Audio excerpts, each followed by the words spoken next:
Okay, so here we go, guys. Before we get started here with the law of cosines, I walked you through our setup. What I want you to do, anytime we do trig or law of cosine functions, you got to make sure your calculator is in the correct mode. For instance, and you should check this all the time, especially if you're taking a quiz or a test. I hit sine of 30. I should always get 0.5.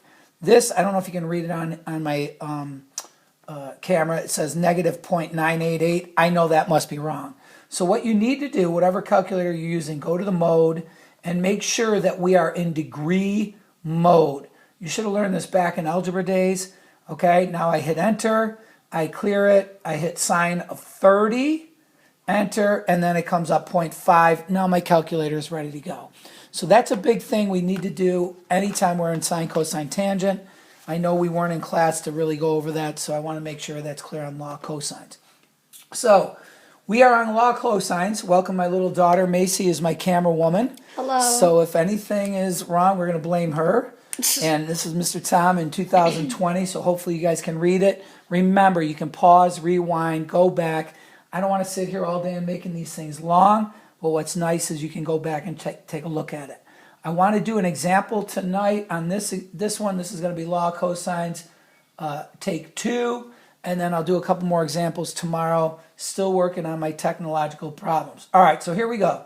Do we have a right triangle on this example? No, okay? But they are telling us on this one, and I forgot to write it down, find AB. So where is AB? Down here, and that is my x. So immediately, when you don't have a right triangle, you kick out a squared plus b squared equals c squared, Pythagorean theorem. You kick out sine, cosine, tangent, because those are all affiliated with a right triangle. But we can still find x using something we call law of cosines. Now, my first video is very important. I know some of you don't like to show work, but it's critical. Uppercase A is here. I call it across from uppercase A is going to be side lowercase a or little a. I called it little a in our first video. That's fine. Across from capital B is little b. Please write that. Okay? And then clearly, now I have an angle here, which is our C, and our x is going to be the C as well. Now, these letters can all change based on what we are finding, and we'll get to some more difficult examples later. All right, but with our information, what are we trying to find? X. So that was the AB. All right, so I'm going to plug in x squared here. Where's lowercase a? 5 squared plus b is 12 squared minus 2. Now this is something I like to do. Put these all in parentheses, because if it's negative 2ab, ever since, I don't know what grade, 6th grade, you've been taught negative 2 times a times b, and then we're going to plug in these letters. So the lowercase a is 5, lowercase b is 12, and now this I went over quickly on the intro video. Cosine is attached to the angle. So the angle for C is 110.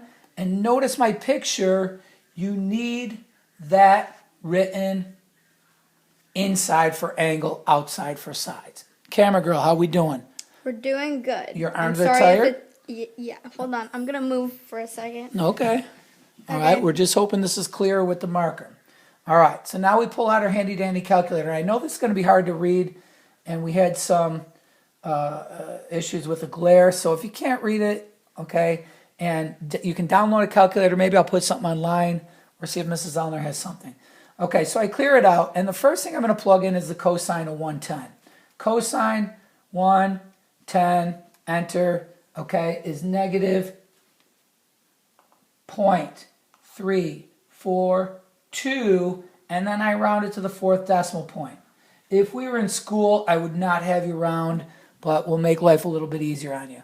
If we were in school, I'd also show you that we usually go to the 10,000th, 10,000th, 10,000th place value when we round.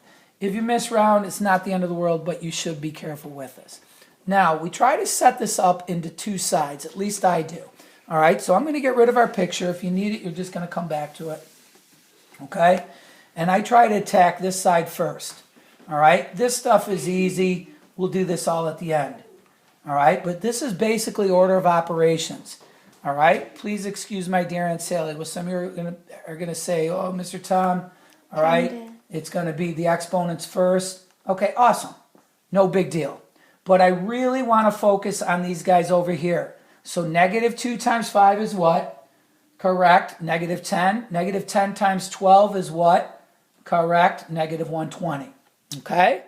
Now, the reason I want to start here and put this in your notes, start this side, okay, is because our number one mistake for you guys is you miss these signs. Some of you will forget that we are multiplying here. So a negative and a negative is a positive, okay? And now just to make sure my calculator is right, negative 120 times negative 0.3420 gives me 41.04, okay? So now what happens, okay, some of you are like, Mr. Tom, you're not writing this down. That's okay. I want to be over here, okay? On here is where we are going to start every time. And now it is that simple. Where'd my eraser go? Right here, okay? So we're going to add these guys all together. Nothing difficult. 41.04 plus 144. Some of you are getting the answer before me, I hope. I hope you're working on this with me. My answer was x squared equals 210.04. On law of cosines, this is usually one exam question. We're not sure what we're going to do with exams yet. But law of cosines tell us we take the square, x equals the square root of 210.04. So I'm going to hit second square root. How does this come out, Mace? What? Can you see my calculator at all? Kind of. Second, and you guys should be good at this. Enter. And now what concerns me is our friend rounding. Okay? Please write out our entire 75681, our entire decimal down here. Now, usually we round to the nearest tenth, could be hundredth. So for the heck of it, let's round it to both. Since my daughters are here and they're learning how to round, tenth, hundredth. So, Macy, which one is in the 10th place value? Oh boy. Uh-oh. I failed rounding. Teacher's kid, what is it? Okay. 18. Here's the decimal point. It's only going to be one number. So it's going to be, what did we talk about yesterday? The 10th has how many zeros, Mace? It has one. 1 0. So here is the 10th place value. Who am I going to circle? Wait, which one? The 4. I underlined the 4. Who am I going to circle? The 9. The 9. Good job. 5 or above, we give it a shove to a what? What do we change that 4 to? Mace, you can chime in anytime. A 3. Hold on, I can't see. She's quiet. No, what goes higher? A 5. Oh, 5. So it's going to be 14.5. What if I round it to the nearest hundredth? All right, hopefully my high school students have a little easier time with this. Some of you I know stink at rounding. Here's my hundredth. Okay, I circle to see the thousands place fell. 4 or below, we let it go. So my answer is going to be 14.49. Now, if you're not good at rounding, please rewind and take a look at that. Okay, I'm going to let you go. Cross your That's pants. another example. Take your notes, and then we're going to do a couple more examples tomorrow, and then I'll assign some practice questions, and then on Schoology I'll give you an actual one that you guys have to turn in. All right, have a great night, everybody.